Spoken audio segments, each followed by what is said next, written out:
Good evening. I am Reverend Liz Walker. I am pastor of Roxbury Presbyterian Church, and I'm the ad hoc executive director of the Cory Johnson Program for Post-Traumatic Healing. And we are sponsoring this important conversation tonight. It is the third in a series of conversations on coping with COVID-19. And tonight we're going to talk about the safety and efficacy of the COVID-19 vaccines. Joining me tonight is my partner on this information quest, who's been with me from the very start, Reverend Dr. Gloria White-Hammond, who is co-pastor of Bethel AME Church. She is a medical doctor, and she is a member of the Mayor's Task Force on Healthcare Equity, and she is a Swartz resident practitioner in ministry studies at Harvard Divinity School, where she is working on palliative care. Reverend Dr. Gloria, I am glad you are still with me on this journey. Absolutely. Good evening, everyone. Our very, very special guests tonight are Dr. Barney Graham, who is from the Vaccine Research Center, the National Institute of Allergy and Infectious Disease. Dr. Graham designs vaccines and is the chief architect for the first authorized COVID vaccine. So the buck stops here. This is the man who has created this vaccine.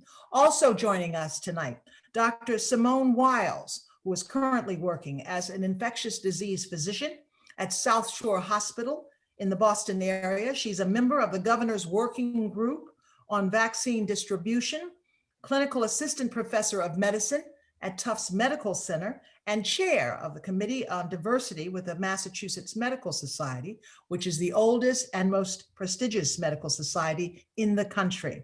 Also joining us tonight, Dr. Sabrina Assoumou. Dr. Sabrina is an assistant professor of medicine, the section of infectious disease at Boston University School of Medicine and Boston Medical Center. It is so important that I pointed out all of the credentials of this group tonight, because I wanted you to know these are the people on the front line of the battle against this dread pandemic. And they thought it important enough to be here tonight with you to answer your questions. So we are honored to have them. We are honored and thank them for all the work they do and have done, and thank them for being with us tonight. Right now, before we get started with these important questions, and we have many questions, we want you to take a poll. The question is, as it stands now, would you take the vaccine? All along, we've been trying to figure out the hesitancy of this vaccine, and there's lots of reasons for it. There are historical reasons, there are cultural reasons, there are political reasons, but all of our guests have been telling us it's important to take this vaccine. So we want to know right now where you are on that. We've noticed that over the months, the numbers have been gradually changing, but we're going to see what the numbers are tonight. And I'm going to let Judel tell me when everybody has taken this poll, and we can put the numbers up. It's really quick, so we're giving you as much opportunity. We know that some of you are just joining us. And again, we just want you to take this poll as it stands right now. Are you planning to take the COVID-19 vaccine? This is a very important question. Judel, do you have some responses for me? Oh, this is 74% says yes, and 26% says no. So just wanted you to see those numbers, 74 to 26. And I would say those numbers continue to, in my estimation, improve. Reverend Gloria, I think you would agree with me from when we started this several months ago. Yeah, this so is exciting.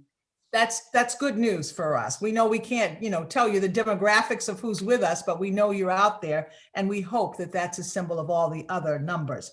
Here's the other thing I want to tell you, a little bit more business. If you have questions tonight, put them in the Q&A section at the bottom of your screen. If you have questions, just put them in the Q&A section at the bottom of your screen. Reverend Dana Baker is here to help us get to your questions. Again, we're focusing on the safety and efficacy of the vaccine. So if you have questions about that, we'll get to you. Now, here's what's going to happen. We have lots of questions already from our church group, from our community, our immediate community. So we may not get to your questions tonight, but the promise is we will get to your questions. And we've been getting to people's questions, and we'll email you or get back with you as quickly as we can, if not tonight. Also, I want to stay in touch with you. So you can reach me on Twitter at Liz Walker1, or you can reach me at Pastor Liz, and that is on Instagram. And I'd like to keep in touch with you so that we can just make sure our conversation continues about this COVID-19 pandemic, about our community, and about the vaccine. So I can let that breath out. Now we can go right to the questions, and we have many of us. Again, we want to thank our panel for joining us. And I do want to say, as the night progresses, if you have a question for each other, that is fine. This is a conversation. So if you have a question for Reverend Dr. Gloria or for me or for each other, you can go right ahead. First of all, my question is for all of you, and I'll start with you, Dr. Graham. We know what you did. We know that you created the vaccine. What are you doing right now? What is your role during this period of the vaccine distribution? Well, thank you, Reverend Walker, and thank you for allowing me to be here tonight. It's an honor for me to be with you. We are just as busy as we were last January. As we go forward, there's options A, B, C, and D for the vaccine as it's in the new generations of vaccine. And I'm spending a good part of every day right now meeting with people and talking to people about making sure these new strains that you're hearing about come up in the UK and South Africa are going to be taken care of by the vaccine. So there's still a lot to do. There may be more to do ahead of us than there is to do behind us. Wow. Wow. Well, we definitely want to talk a little bit about those strains we've been hearing about, but let me go around to the rest of the panelists. Dr. Wiles, you're right on the front line on the South Shore. What are you doing now? And I know you're working with the governor's panel because I serve on that group with you. Tell us a little bit about the work you're doing right now. Thank you so much for having me, Reverend Walker. This has been such a busy time. I can't even imagine that a year has gone by already. As an infectious disease physician, I'm on the front line, so dealing with COVID patients day in, day out. As you mentioned earlier, I'm also on the Governor Advisory Board, and so we're still meeting every week, having lots of very good discussion. I work at the Mass Medical Society where I serve on the Committee of Diversity. And so we're trying to get information out. And I'm also helping the president with advising for vaccines. And of course, in my own community, I am doing things with my own church and members. And at my hospital, I serve on the task force here, getting protocols in place and just helping to keep everyone informed as much as possible. So very busy time. You are very busy. And Dr. Assoumou, I know you're busy as well. You are teaching and you're practicing, correct? Tell us about your schedule. Yeah, that is correct. So first of all, thank you so much for having us here tonight. It is so important that we get this information out and that we talk directly to the public. So this is a great opportunity to do this. Like Dr. Wiles, I am an infectious disease physician. So my role in general is to diagnose and treat infections. In the spring, I was taking care of patients at the hospital who were admitted with COVID.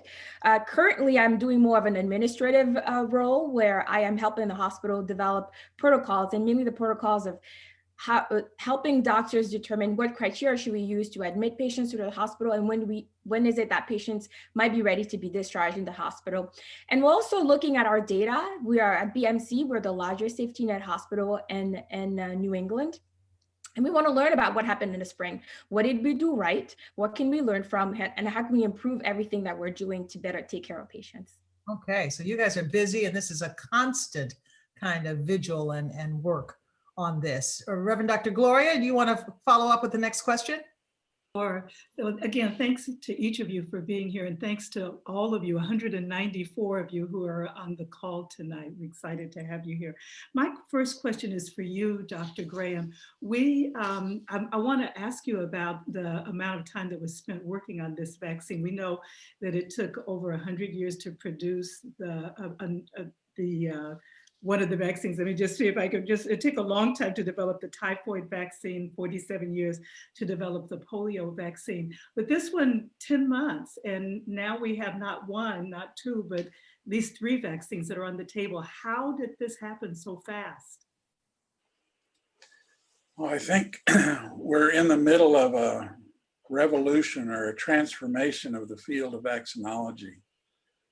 So part of it is because the work that we've done over the last 30 years, 40 years, trying to make an HIV vaccine, unsuccessfully so far.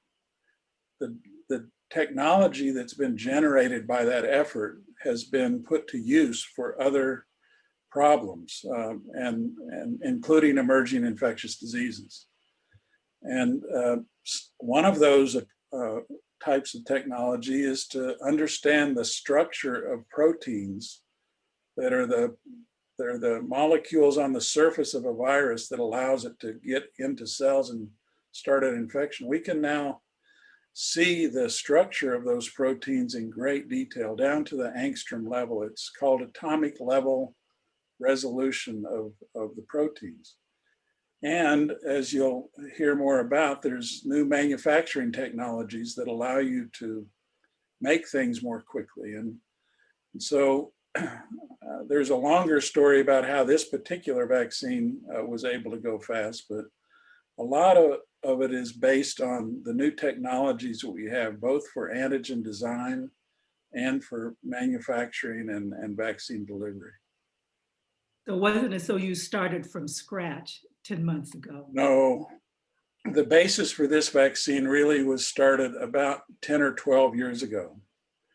And it started with understanding another type of virus called respiratory syncytial virus. It's a virus that causes infection in babies and in the elderly. And understanding that virus that has been around since 1956, we've known about it since 1956 and had several failed vaccine efforts on that, finding the importance of the shape of the protein and getting the protein in the right conformation, and a protein that flips and rearranges itself to avoid immunity.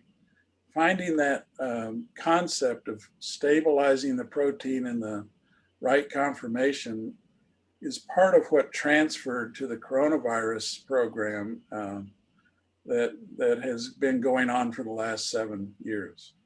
So I think that people don't understand there are some connections between the research and the studies that have been going on for a long time, even though you might not have been studying this exact one, right? Is that?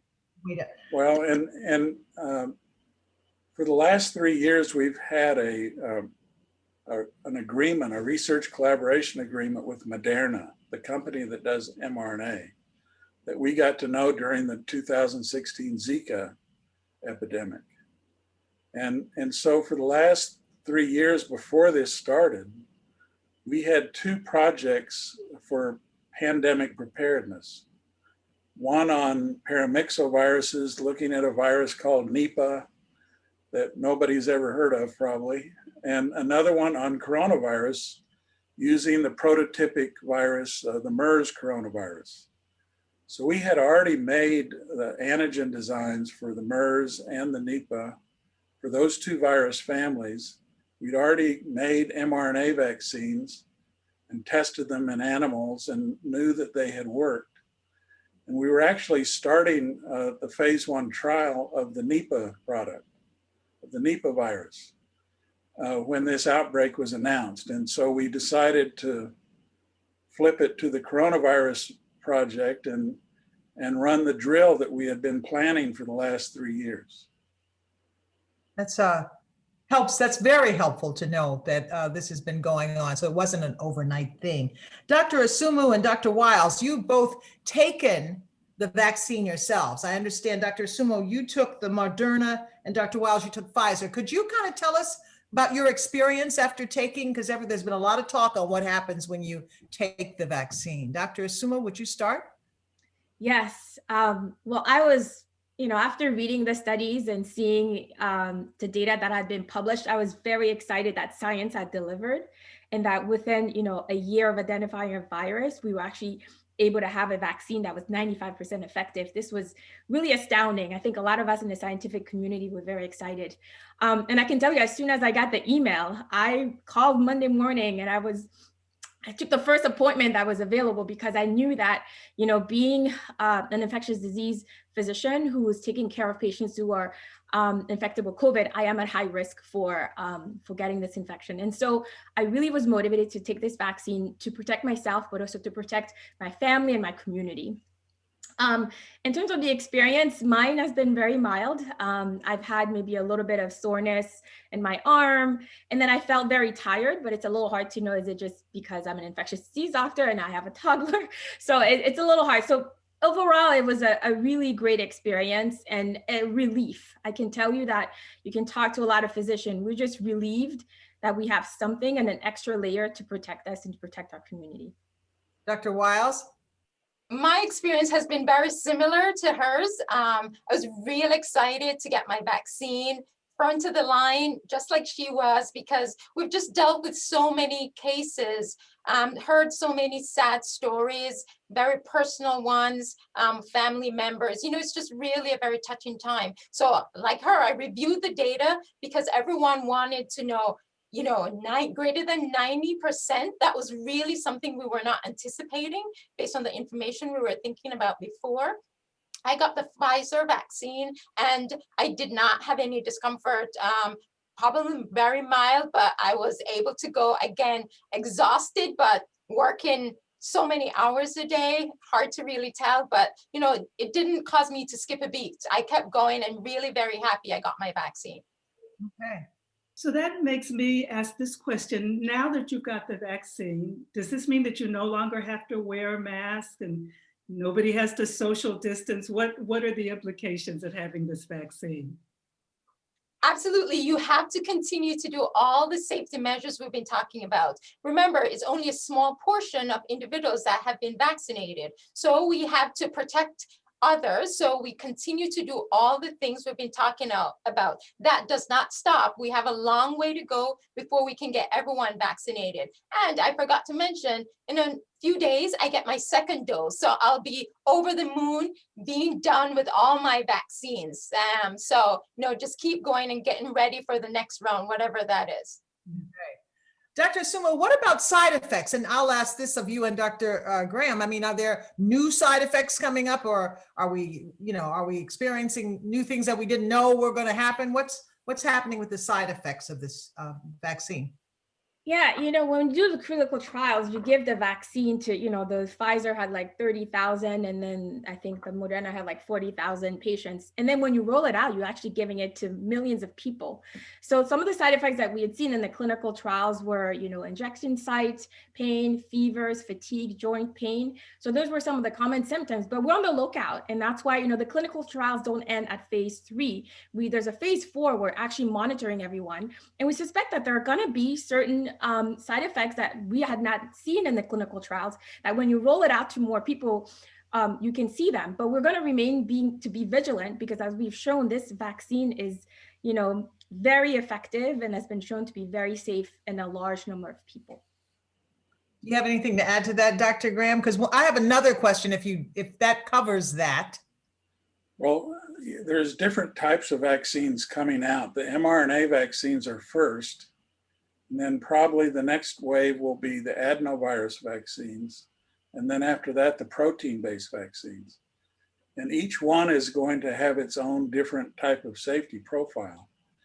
And for instance, the mRNA vaccines, there is a little bit more what we call reactogenicity after the second dose, more than after the first dose. For the adenovirus vectors, it's more after the first dose and less after the second dose.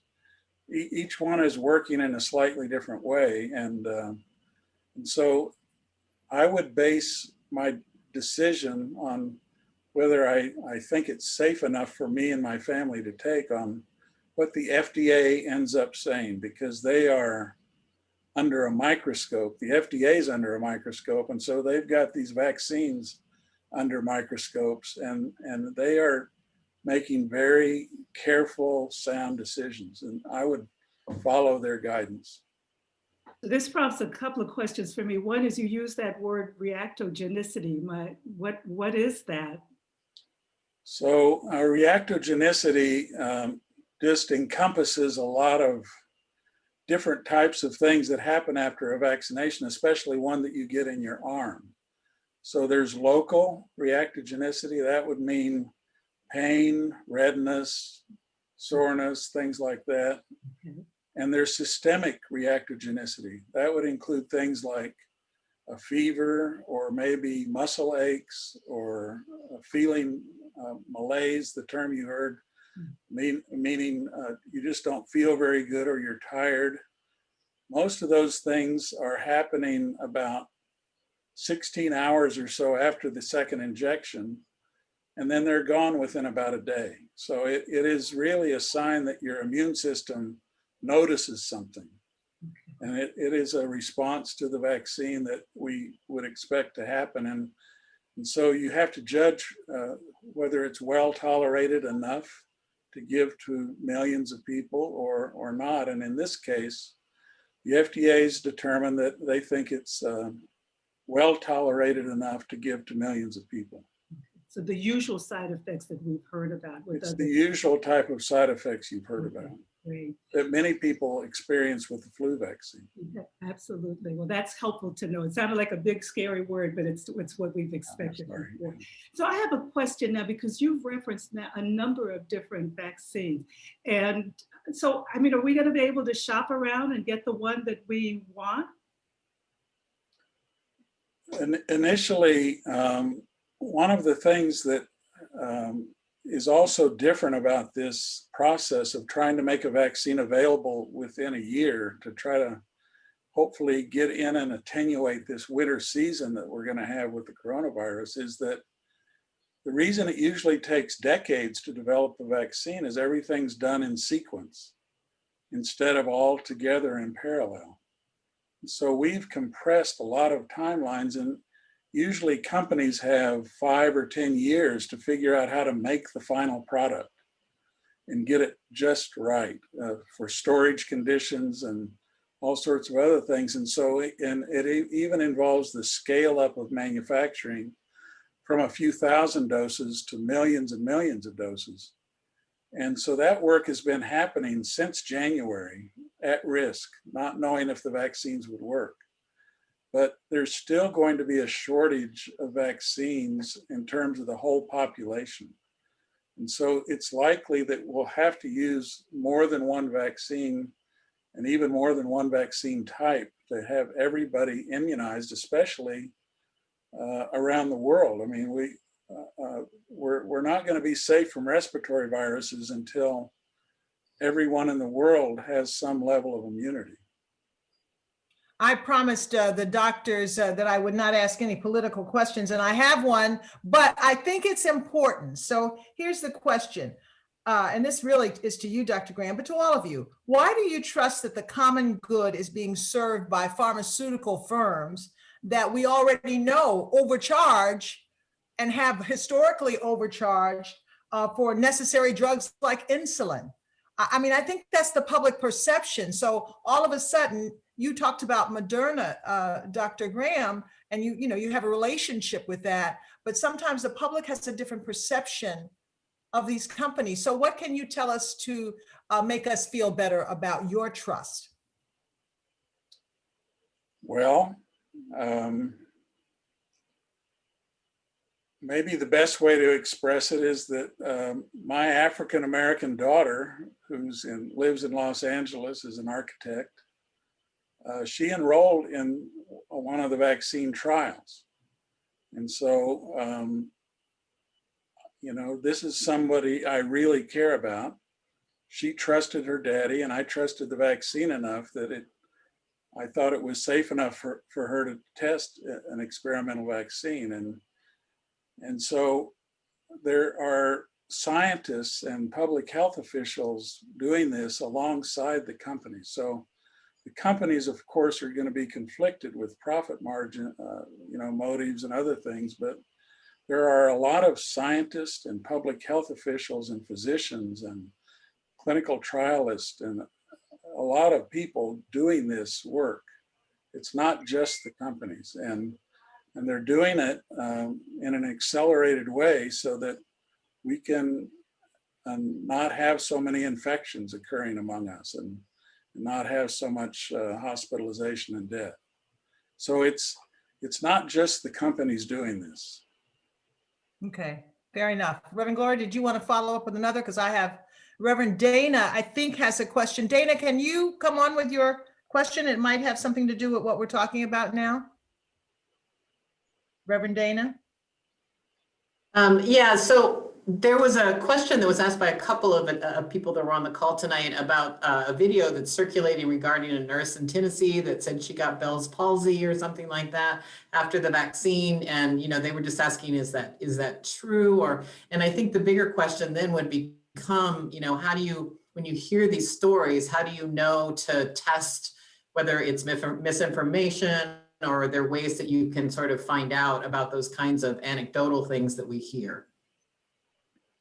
I think if you don't hear about it from the FDA, you should suspect whether that is really a true event or not a true event. I used to work at Vanderbilt before I came to NIH in Nashville, Tennessee. I came to NIH in the year 2000, and based on reporting from Nashville, no one seems to be able to identify a nurse with that name anywhere, not just in Tennessee, but even in the United States. So I don't know if the name was mixed up or if this was just something that was planted on the internet to make people upset. But I think I would take my guidance and advice either from the FDA or the CDC. And if it's not on their website, I would question whether it's really true. Mm-hmm. I would like to follow up with Dr. Sabrina and Dr. Simone. Are you hearing those kinds of concerns from your patients about what they've heard? I mean, because we're living in a time where we have the problem is not enough information, the problem is too much information. And what do you do to kind of calm their fears? And Dr. Sabrina? Yeah, no, unfortunately, there's been so much misinformation, even from the beginning. I remember receiving, you know, WhatsApp messages from family members who were hearing that Black people do not get COVID. And then we started seeing the numbers that, like, unfortunately, we were disproportionately impacted by COVID. And those stories have continued, unfortunately. And one thing that I've come to conclude is we're going to need to come out here, like we are tonight, to actually share the information that we as scientists and physicians are able to read and communicate it properly to the population and answer questions. And the other thing is repetition is key. Like I can use the example of my own family. We've had multiple Zoom calls, but I can tell you that as we've moved along, I have family members who initially were not interested in vaccine, we're not going to take it. We're scheduled for Thursday to get their vaccines in Florida. So I can tell you that with repetition and providing the information and also being very transparent about what we know and what we don't know.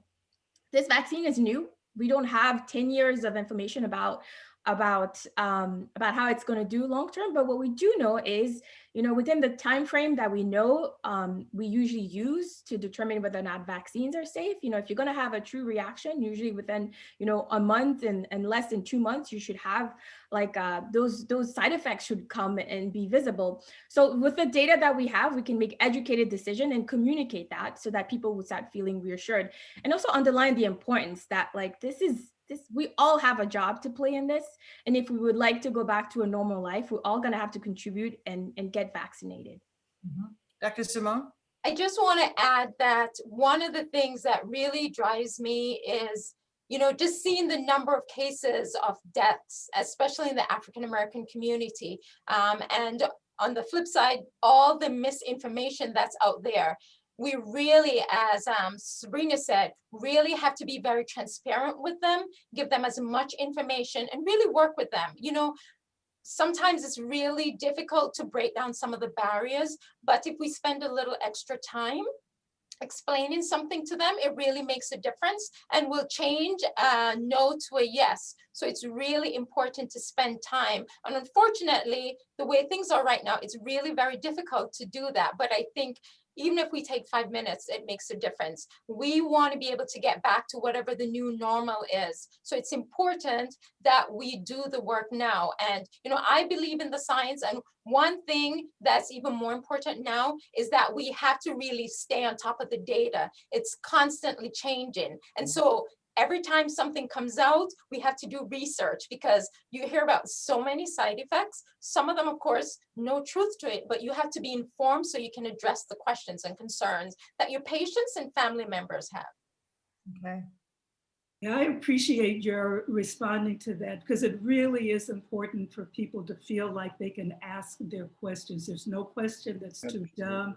There's no question that's too weird. If you have a question about this, then make sure you go to people who are credible, who you trust, go to sources so that you can get the information you need. We're not trying to convince anyone to do, we're trying to give you accurate information from credible speakers. And that's what you need to make this decision. I do have a question with regard to the vaccine again. Are there certain people who should not get the vaccine based on what we know now? Well, once again, because this has gone so fast, the phase 3 trial was done before we had a chance to immunize and test in special populations, like in pregnant women and breastfeeding women, in immunocompromised people, in people with asthma. You know, usually you take the time and even the years to go through studies in special populations before you finalize your big phase 3 trial. And we haven't had time to do that. And so even now, we're just going down to children 12 years of age and over to do studies in children. And I'm afraid some of the information about pregnancy, we have animal studies that show there's no toxicity to the fetus in an animal system. And we had several pregnancies that happened during the phase 3 trial that had no impact or no bad effect on pregnancy, but we don't have a lot of information to tell people about safety in pregnancy. And so a lot of this is being done by doctors who are knowledgeable enough to decide whether they're going to take that risk or not as a pregnant woman to be immunized. The problem in COVID is like influenza, and especially as you get into the 3rd trimester, coronavirus is maybe 4 or 5 times more serious in pregnant women than it is in a non-pregnant woman. So, you know, a lot of pregnant doctors are testing the vaccine just based on their own judgment right now. And we may get a lot of the data that way. Wow. Did you have a follow, Gloria? Yeah, and so when you talk about compressed time, it makes me wonder, or I can imagine people wondering, does this mean that you took shortcuts? Did you miss any steps that you usually would take when you're developing a vaccine? Well, honestly, the data that has been generated over this last year with this particular vaccine, both in the lab and in animals and now in humans, and all the assays that have been developed to test how it's working, and it's probably one of the most comprehensive data packages that I've ever seen in my 35 years of doing this. And so I'm very gratified by all the groups and people that came together to make this happen. The big thing that was put at risk here is time and money. There was a lot of money invested that allowed these companies to start their scale-up process before they even knew if the vaccine worked. And there are some things we still have to do, like the special populations. But the data itself, there hasn't been anything skipped or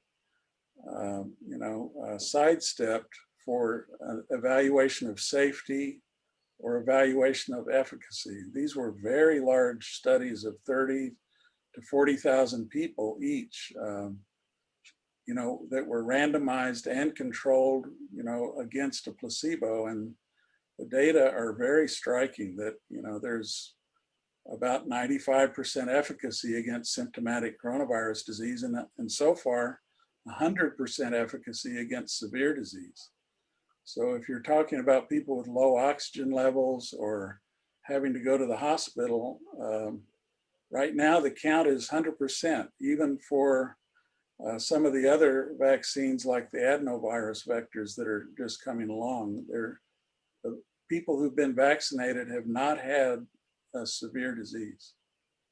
Dr. Graham, what role did African Americans or did Black people play in the trials? How did you have enough Black people, compared to our population in the trials? Would you like to have had more, or where, do you know the numbers? Yes, well, first of all,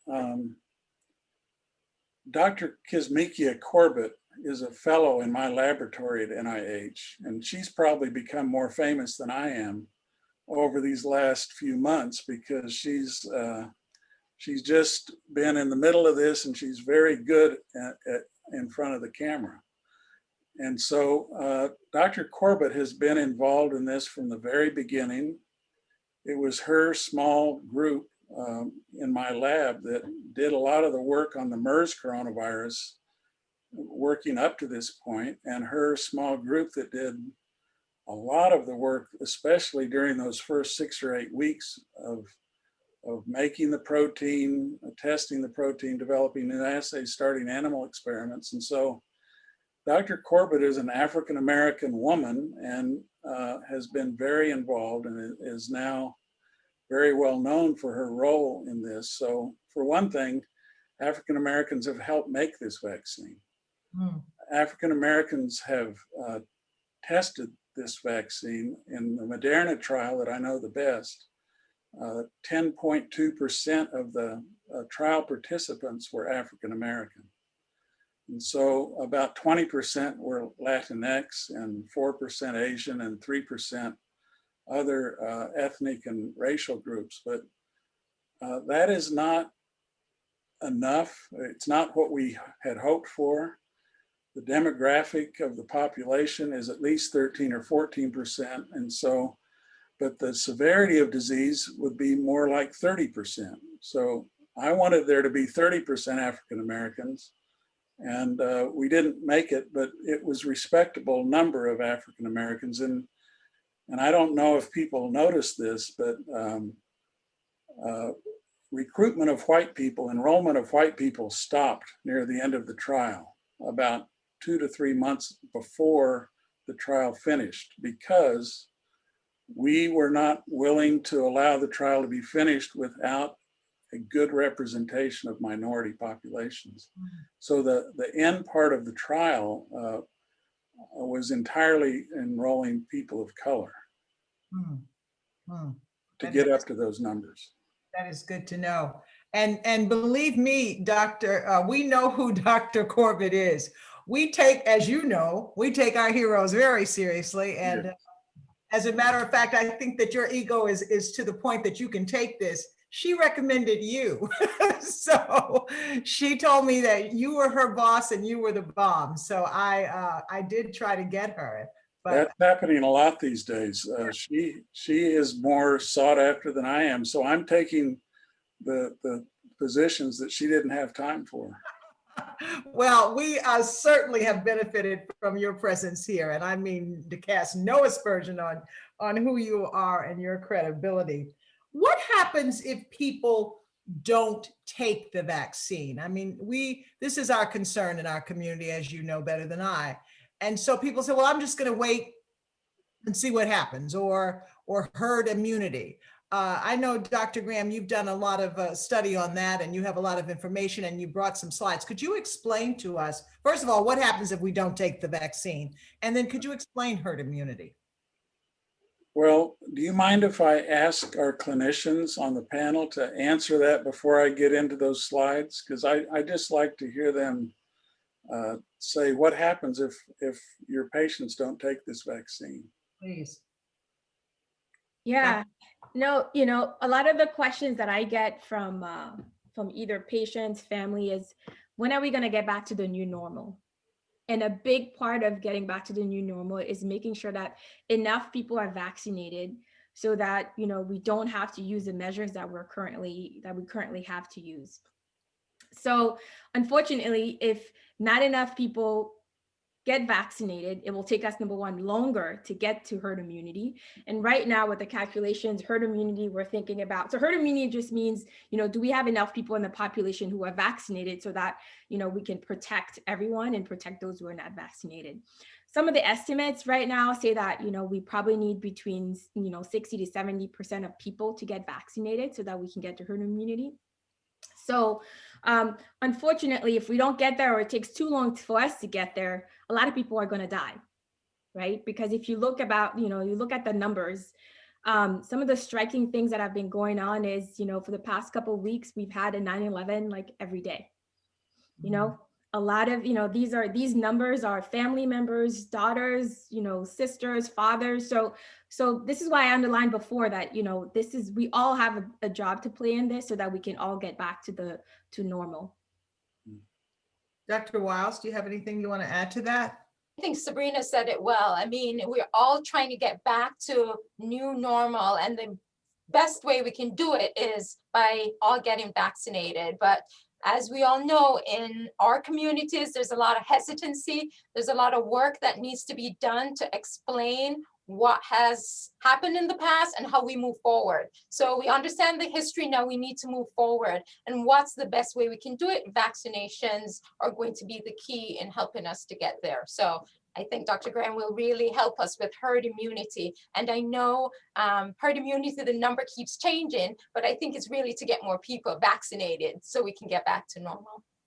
Right, and so if you can put those slides up, maybe we can illustrate what we mean in pictures, using pictures. So what we mean by herd immunity, and the colors here are blue for non-immune people, and it's looking like gray on my screen. It used to be green, but whatever people are seeing, green or gray, those are immune people. And so if you think about what it means to have population immunity, which is called colloquially herd immunity, but I like to use the term population immunity. So what happens is in a non-immune population where everyone is susceptible, where everyone could be a recipient of the virus infection, you're going to have a very high transmission rate. That's what's shown on the top. And so all those red people are infected people. Not everyone gets infected, but a lot of people are going to get infected. So there's going to be a very high transmission rate. In the bottom group, what happens is a lot of the people who are not infected are surrounded by people who are protected. And so those people are not susceptible, and the virus doesn't have a lot of ways it can move. It gets trapped by the people who are protected by the vaccine. And so you have lower transmission. Next slide. And the other thing that happens is that because of what's called the force of infection, the amount of infection occurring and the size of the amount of virus you're infected with, you're going to have more severe disease when you have a non-immune population. And you're going to end up with milder disease when you have an immune population. So next slide. So what I like to tell people is that, so this non-immune infected group and immune group at the end, everybody is going to become immune eventually. And what people have to decide is, are they going to become immune by vaccination or by infection? So next slide. So we are all going to become immune. The thing that will happen if we do this by infection is we're going to lose a lot of people. And so if people are dying at 1 or 2% of the number of people infected, we think that that is a much worse outcome than being vaccinated, where there may be some side effects of 1 or 2 out of 1,000,000, but it's nothing like the risk of being infected. And now the next slide, I'm going to try to illustrate what my greatest fear is over this next year. So right now, the population on top is has 3 times more infections than the population on the bottom. And so next slide. If you just let that go forward, each person is going to infect maybe 2 people on average each. With the new virus that may be more transmissible, maybe 3 people each. And so both populations are going to move at about a 3 times greater level for the top. Next slide. And then another round of infection is going to look like this. Okay, now the next slide. What if the top population decides to be vaccinated only at about a 40% level, and the lower population decides to be vaccinated at an 80% level? And that's where you're now starting with 3 times more infections on top and the bottom. Next slide. What's going to happen is after 1 round of infection, now the disparity is going to become 4 times. 1 more slide. And after 2 rounds of infection, the disparity is going to be 6 times. One of my greatest fears right now is that 1 year from now, if African Americans avoid this vaccine for all the many reasons that are true and correct, and I understand many of the reasons there is hesitancy, but if African Americans avoid this vaccine, I'm worried that the disparity is going to be 6 times instead of 3 times. And I really don't want to see that happen. That was very helpful. Thank you very much for that. Reverend Gloria? Well, I think what I'm hearing you say is that the getting this vaccine, whether we get it or not, it's not only about me and my people, it's really about us and us as a community. In the church, we are all in this together. Everybody's in this together. Yeah. In the church, we sing a song, I need you to survive. And so getting the vaccine, the sub message is that we need all of us to survive. For important one, because we love one another too, because we need some people doing some advocacy work. We need to so that next time we don't see these kinds of disparities. So we need all of us to survive. Absolutely.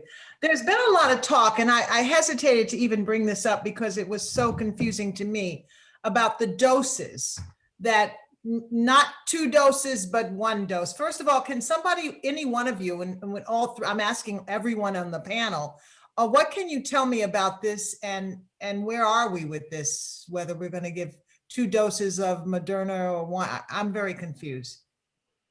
So I'll go first, and then someone can chime in. So the studies that were done with the Moderna and the Pfizer, there were 2 doses. With the Moderna, it's 28 days apart. The Pfizer's 21 days. And those were the studies that gave us the results of the efficacy, where with Moderna, it was 94.1 and Pfizer's 95. Now, based on what's happening right now, I know that there's talk about trying to give half a dose. But let me just put it out there real clear. The FDA came back and said, we are not going to be doing that. We're going to be using the information that we have from the trial. So we're not going to half a dose, we're going to 2 doses, just as was studied in the trials. I know in the UK with the AstraZeneca, has been a difference in terms of what the trials did, but here in the US, we're going to be following the protocols. Okay. Anyone else want to add to that? Yeah, no, I was just going to say that, you know, we do the studies for a reason, because we want to make sure that we actually, when we're rolling out the the vaccine, we're actually following the procedure that was shown to be effective. So if we do and we follow the guidelines that were put by studies, we know that we'll get to 95% for like the vaccine's efficacy. If we change that, we have no idea, and we don't know if it's gonna work as well, number one. Number two is that, a lot of this came up because, we're wondering whether or not we're going to have enough vaccine for everyone. And that's like a concern, as right now we're not going to have enough for everybody. And that's why we have a very stringent protocol to determine, who's at highest risk and should get vaccinated the earliest. But one of the main issues that we have right now is distribution, right? We need to come up with a plan where we're actually going to get the vaccine to the people and actually get people vaccinated. As you probably know, this has been going around the news, just talking about, the proportion of vaccines that have been delivered versus those that have been actually used to vaccinate people. So we need to come up with a mass vaccination plan to actually vaccinate people before we start changing protocols and not following what was done in the clinical trials. Good point. Good point. We all want to use these vaccines as they were tested. But I can tell you the people who are talking about this are doing it because the half dose, the 50 microgram dose of Moderna looks pretty good in terms of immune response. And a lot of people look like they're protected after the first dose of this. So the reason they're talking about this is they think maybe we could get more people immunized and more people protected and do more against the virus quicker if we made these changes in the dose or the schedule and so I think the FDA is going to hold its ground, I hope, and use the vaccines as they have been tested and put our effort into distribution, as you mentioned, and also manufacturing, just try to improve the manufacturing speed. Okay. Thank you. I think that straightens that out for us. Gloria, did you have another question at this point? And there's some great questions in the chat here. So one of the questions is regard to these mutant strains. What does this mean? Is the vaccine not going to work as well with these new strains? How are we to think about it? Maybe Dr. Wiles, can you answer that? Sorry. Based on the information that we have right now, it seems to be that it's going to be a good match. So it should not be a deterrent for you not to get the vaccine. So the information is, go ahead when it's your turn to get the vaccine, please get it. I mean, they are doing studies, and Dr. Graham has mentioned that they're going to be looking on different generations of vaccines. So they're looking closely at the sequence or what's happening with the changes that's happening. We call it the variant. But for right now, the vaccine is effective. So I think I can add to what Dr. Wiles said. So the good news that she mentioned, number one, is that the vaccine is not, that the vaccine that we currently have is actually going to work with the UK variant and other variants that we've seen so far. The other good news is that there's no evidence right now to suggest that this new variant will make patients sicker. So that's good. The bad news, though, and why should we even care? Why should the average person care? Is that we do know that this new variant is more transmissible, meaning that one person, if someone is infected, they're more likely to transmit to someone else. What that actually means is the more people you have infected, the more likely you are to have people who would require hospital care, and the more likely we are to overwhelm our healthcare services. So you may remember in the spring, the big mantra was, let's flatten their curve so that we don't overwhelm the healthcare system. So that means that with this new strain, we may overwhelm the healthcare system, which means that we need to really follow those measures that we've been talking about for so long, washing your hands, wearing a mask, avoiding crowds, and being in a more ventilated space. So meaning that this is a time that we should double down and really follow those measures so that we don't overwhelm the healthcare services. So that hasn't changed. That's good advice. And as we're toward the end of this hour, I think we've gotten a lot of information out here, but I want to ask one question of all of you. And Dr. Graham, you pointed to this already when you talked about herd immunity. What keeps you up at night? concerning where we are in history right now. And Reverend Gloria, I'm going to throw this out at you because I know that you are passionate about the work of equity in healthcare.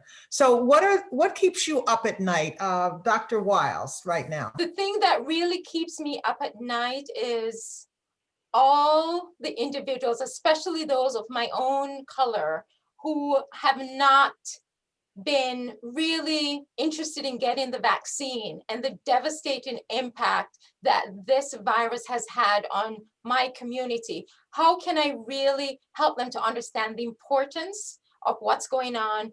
How can I really share the safety and efficacy of this vaccine so that we can get back to whatever the new normal is, and making sure at the hospital we're not overwhelmed at the seam? That really keeps me up at night.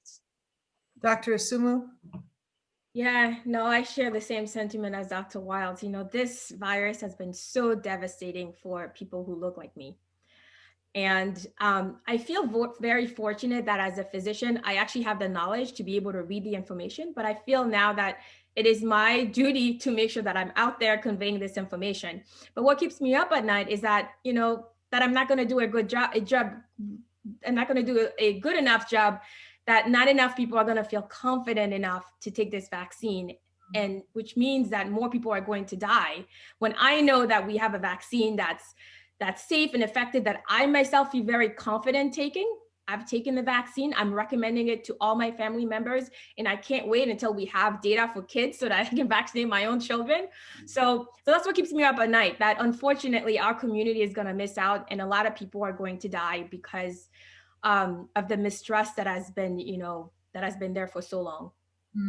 Dr. Graham, you started this, but if you wanted to add anything now. Well, I told you what's keeping me up at night is this idea that a year from now there's going to be more disparity. But let me just say that what's making me sleep better at night is that I get to see people being vaccinated on the 10 o'clock news, or people are sending me pictures from all over the place, and either text messages or emails of them being vaccinated. Great. Well, I'm going to send you mine when I get one, Dr. Graham, so you can expect that. I have a collection of vaccine pictures, and that is allowing me to sleep better at night. Excellent. Reverend Dr. Gloria, so I want to ask you both questions. What keeps you up at night, and what gives you the greatest hope right now? Well, the thing that it's the same thing as everybody else, and I keep wanting to be sure that I'm exploring new opportunities to get the message out. And the question in the chat here, do we mean everybody, or are we just referring to African Americans, Asian Americans, Latin? We need everybody to get this vaccine. And I would say that I am feeling encouraged. And the main reason I'm feeling encouraged is because I decided several months ago that that I would not let George Floyd or Breonna Taylor's or now Suzanne Moore's last breath be in vain. And it's breathed new life into my commitment to do all that I can to ensure that there is equity in all places, especially in terms of healthcare. So I'm encouraged for me, because I'm like pumped, and I'm not going anywhere. And I'm encouraged because we have all these people, all of you, and we've got all these people on the call. So that's I'm good to go. I'm determined. Okay. I have two more quick questions that I didn't see that came out of the Q&A, and I think you can answer them quickly, and then we'll say goodnight. A lot of questions about whether you should take the vaccine if you've already tested positive for COVID or tested for antibodies. Should you take the vaccine? I can take that one. So the current recommendation from the CDC is that if you've been infected with COVID, there's actually no data to support this, but they say, you can wait 90 days before getting vaccinated. And the only reason to do that is because we currently don't have enough vaccines for everyone. And since we're trying to prioritize people who have not had COVID at more at risk, and so we're going to prioritize them to be vaccinated. We also recommend that, if you're currently having, COVID and it is your turn and you're called, We recommend that you don't get vaccinated at that particular time, only because we don't want you to expose everybody else. So we'll just say, wait until you're better. So those are the current recommendations. Okay, I just wanted to get every question that I could get in. I want to thank all of you, including you, Reverend Dr. Gloria, because I know how busy you all are. I know how tired you are. And you still are out here trying to get this information out. And that is so critical. So thank you for being with us tonight. We're going to take that poll again. Just right now, Judelle, if you want to put it up so that people who, as it stands right now, after listening to this conversation, we hope at least one mind was changed in that one side of the poll. But as it stands right now, are you planning to take the vaccine? We also want you to know, as you are taking this poll, that we will send out this video with the permission of our guest to anyone who wants it, because we're trying to get this information out. So I know every time we've done one of these, we've had people who've asked for a copy of the video so that they could use it at their churches and at their schools. And there's no, you can have it. If our guests say it's all right with them, because we want to get this information out. And I think we got a lot of information out tonight. So please just notify us at the church and we will get the video out to you so that you can pass this on. This hour is chock full of information, and information is power, and information is freedom. So Judelle, do you have the answers? Well, the numbers changed. Oh my God. Hey, this is great. That is the best news I've seen in a long time. Amazing. That's wonderful. So thank you very much. The numbers did change. And I think that's because information, people want information. And so again, thank our panelists for being here with us. We wish you the best. We are preachers. I'm a preacher. Reverend Gloria's a preacher. So I don't close anything without prayer. So if you will, whoever you are, whatever, whether you go to church or not, just hold on as I pray us out. God, we are just so grateful that there are people who are willing to be used to make a difference in the world, God, to heal the world. And so we thank you for all that has been said here, God, and all we're trying to do is your work. So God, I ask that you would continue to empower these guests that are on this show, empower our audience, heal our world, and we'll give you all the glory and all the power and all that we hold holy. For me, that is Jesus Christ. Good night, everybody. Thanks for joining us. Thank you. God bless.